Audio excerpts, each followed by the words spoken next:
l'électricité, ça tombe pas du ciel. L'électricité, aujourd'hui, elle est produite par du nucléaire. Donc effectivement, ce nucléaire n'est pas producteur de gaz à effet de serre, mais il y a une autre forme de pollution.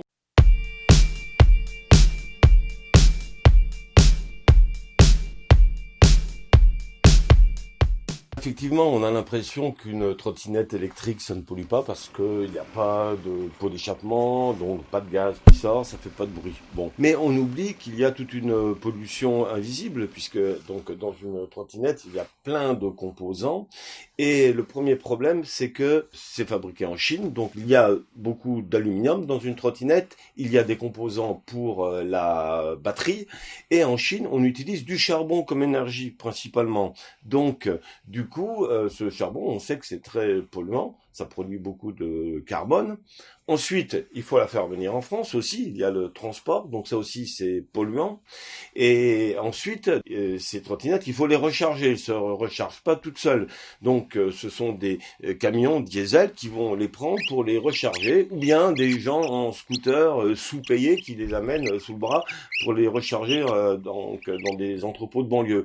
Donc le bureau d'études Arcadis a estimé, calculé toute cette pollution, ils se sont rendus compte et qu'effectivement, une trottinette électrique pollue à peu près autant que 3 passagers dans une voiture. Voilà.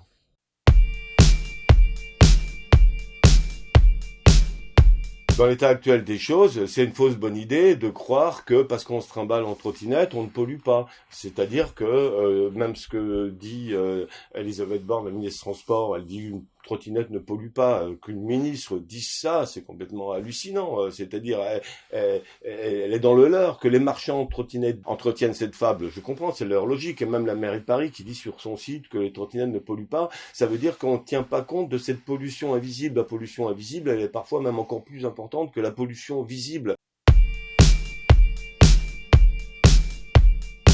On peut marcher, hein, donc voilà, ça c'est bien, c'est sûr. Le vélo aussi, c'est bien, mais c'est pas le cas pour tout le monde. Moi, je suis quand même un petit peu révolté quand parfois, on